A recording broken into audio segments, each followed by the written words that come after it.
invited me here. It's been about 4 years now, and it's 4 years while I've been doing other things. There's always going to be that feeling of coming together to Trinidad and coming together with people to party. And occasionally in New York, I hang out with Foreign Bass, who you know is here, and he kind of makes me feel that I want to come back and do this. So it's all his fault. Well, primarily what we try to do is a generation of soul, a generation that spans 30 years, and 30 years is a lot of music inside of that. I spoke recently to Peter Blood at The Guardian, and Peter said, for instance, how would you describe that era to this era? And I said to him, every era has its own revolution. You cannot pick one or the other. And I just feel that generation had a music that you, even though you're trying to be younger than you are, but a lot of folks have grown up and they rule the roost now, but they grew up on that revolution. I don't even think of the last 30 years as so much a musical experience as much as a movement of a people. I think I never went about putting together a youth fan club. I had a youth movement because I felt everybody wanted to make that move. It was a whole coming awake of the country. And the metamorphosis has proven itself now, because if you look around at the folks who rule the roost, it is that generation with the confidence. And so what I'm hoping to do here on Saturday is to have a party that is an amalgam of all those years coming together. And it's a lot of music. Foreign Bass and I, and we planned for this, so it's no secret, we were saying we've got like about 500 songs we're trying to put together in 2 hours. And he looked at me and said, "You're crazy." And I said, "We'll find ways to do it." I'm not even worried about people's age and stuff, because a lot of folks who grew up with us may think they're too old to shake it. But as I always said, from A to 80, ball, cripple, or crazy, the music will not just move, it will remove your ills. So come ahead and party, all right? Changing radio is a good way of putting it. I prefer to look at it in a different way. Even with my dog, I brought my dog down with me too.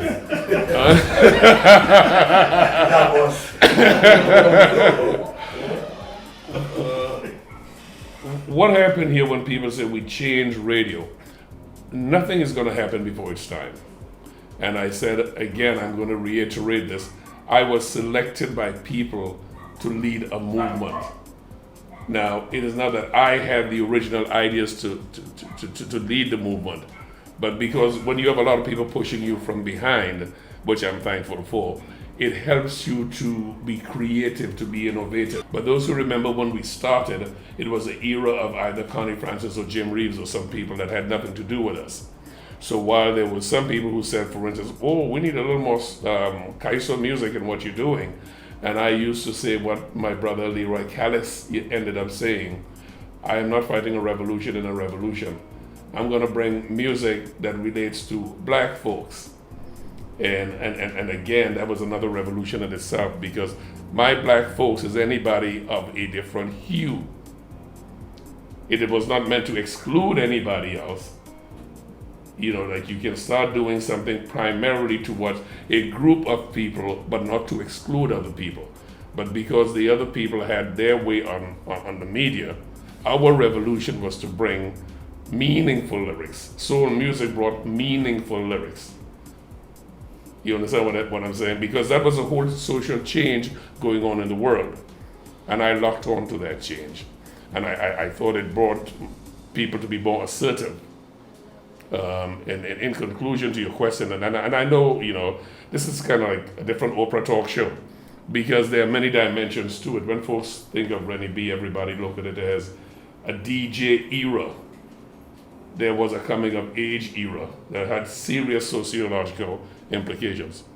And I would even dare say socioeconomic implications, because if a group of people were shut out and a social movement was going on that brought them into the mainstream, yes, it had the socioeconomic implications and socio-political implications too, because to aspire, one of the greatest things I think you can take from a people is their aspiration.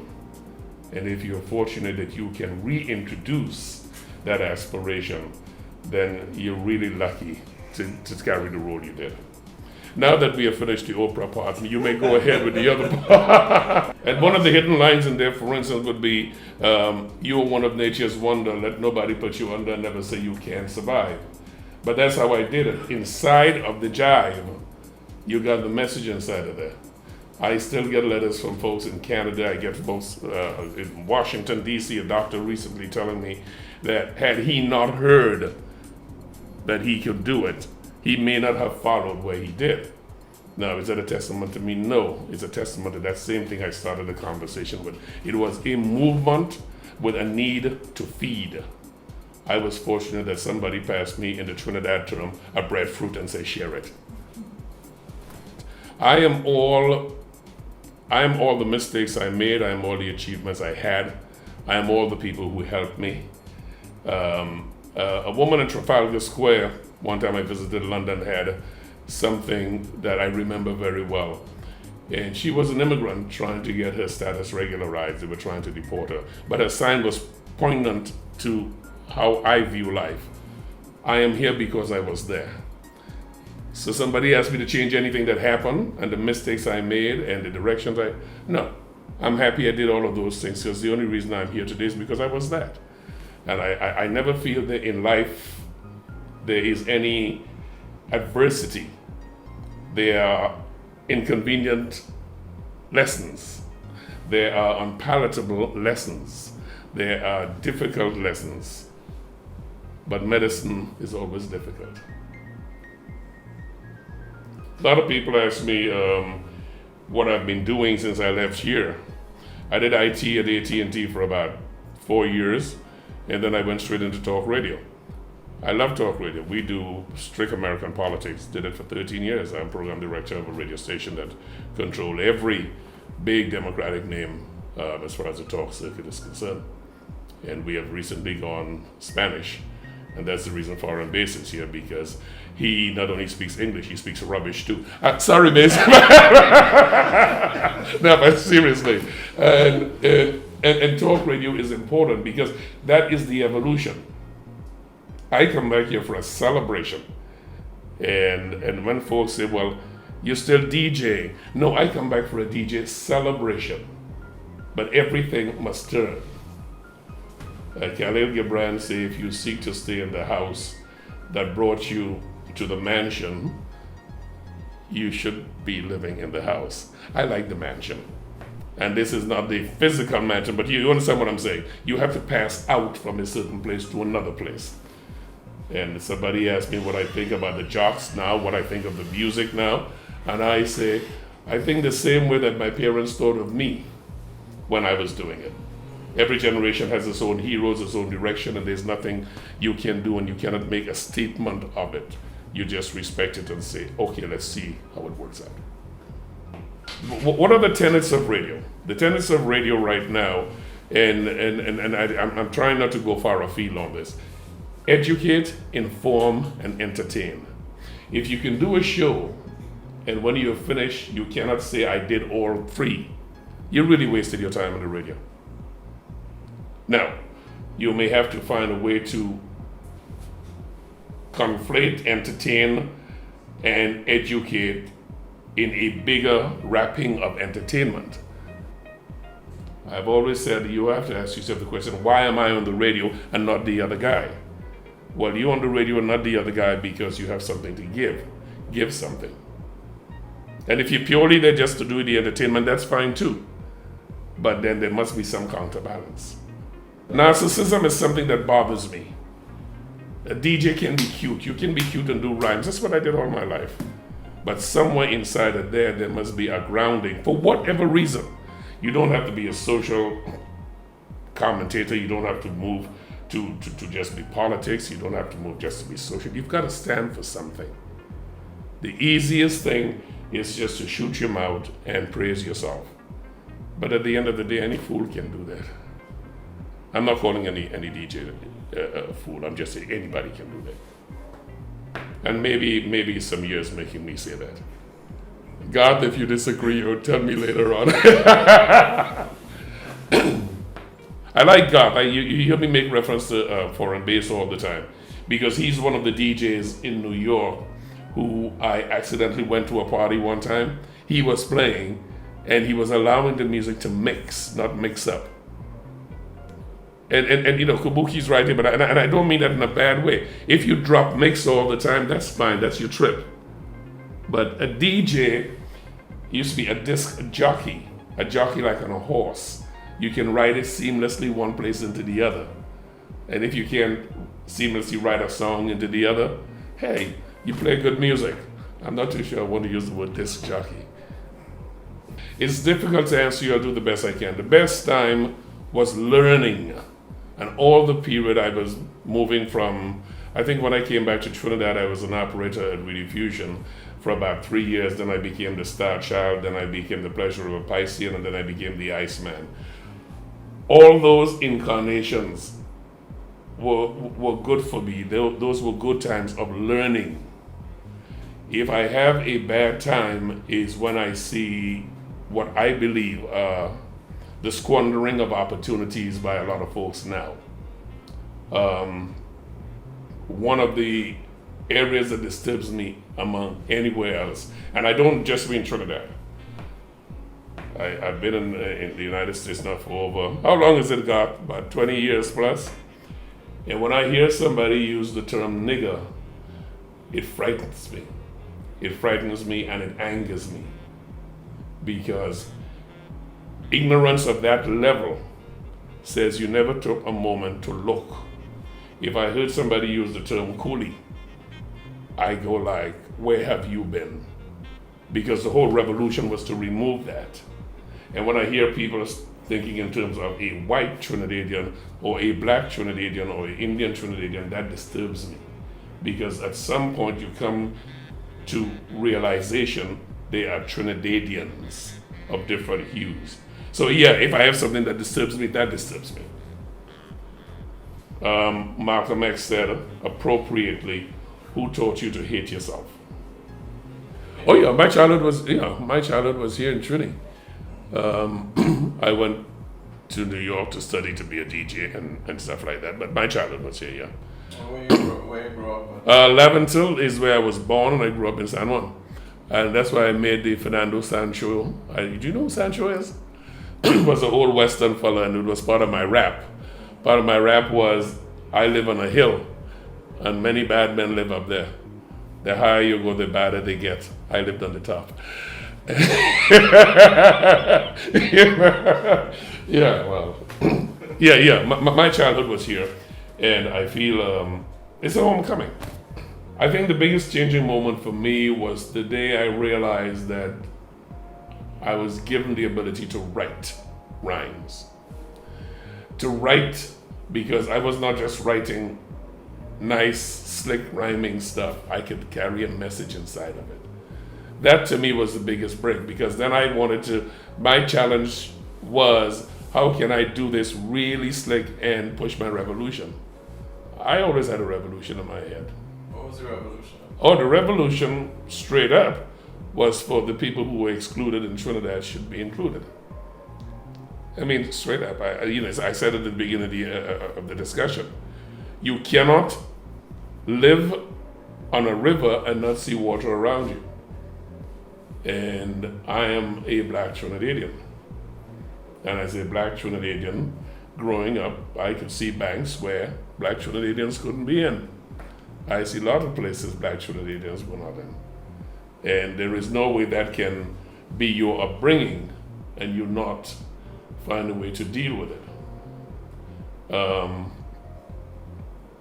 And you know, it's easy for folks. I don't know how much of this you are going to run.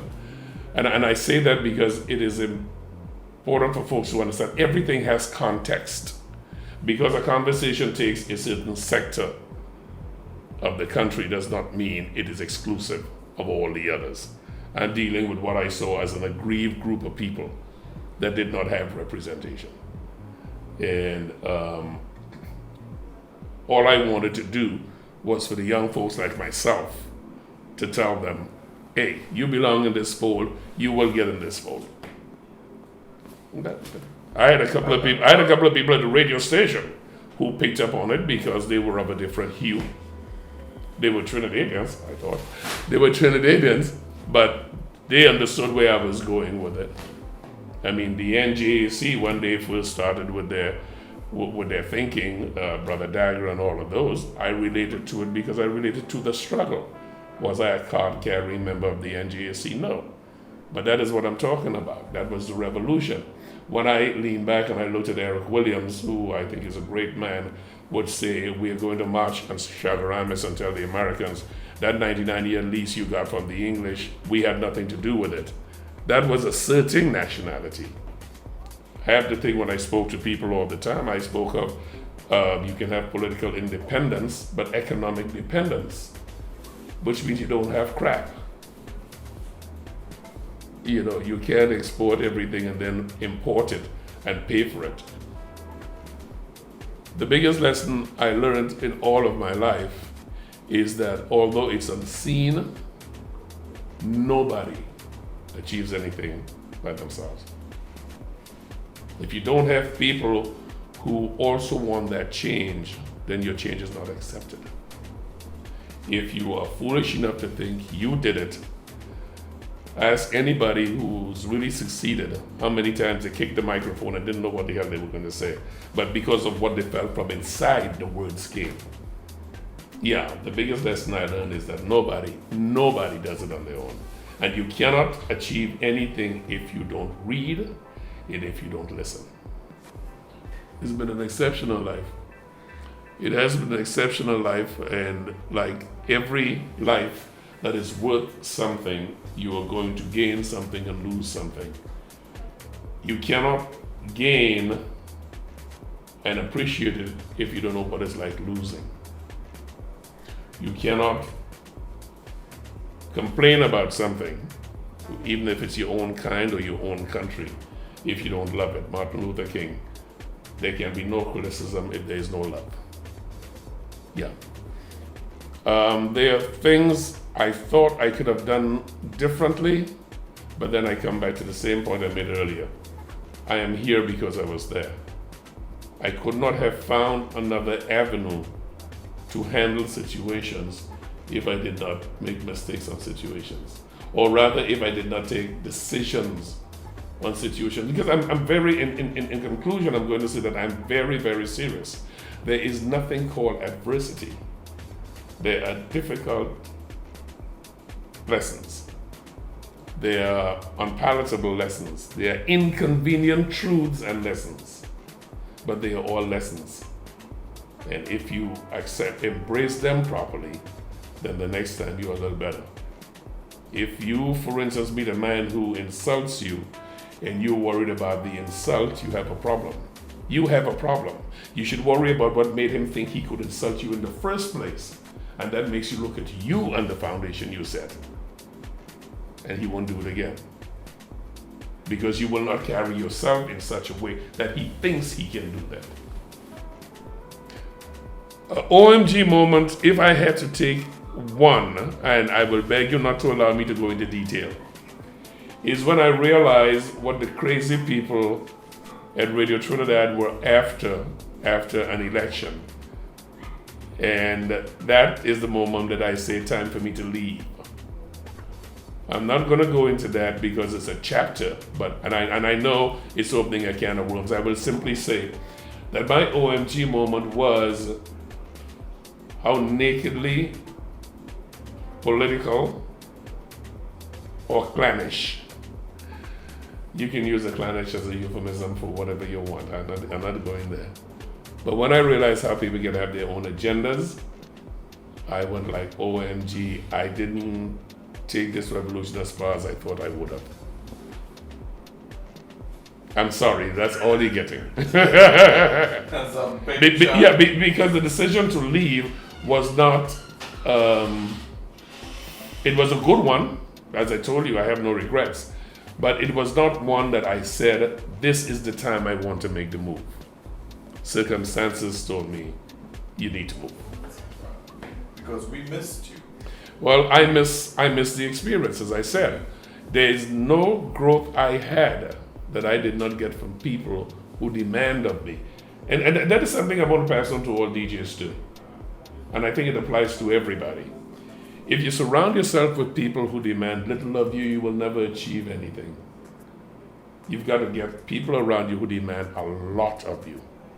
And I miss the country because the country always demanded a lot of me. You better come good the next time, brother. So you're always trying. So, they always spurring you on. But I appreciate the sentiment, and I miss it too. Yeah. But I'm here for Saturday, and Saturday is going to be a celebration. That's exactly what it's going to be. It's going to be everybody's celebration. And I'm going to have the privilege to be on the stage guiding the revolution.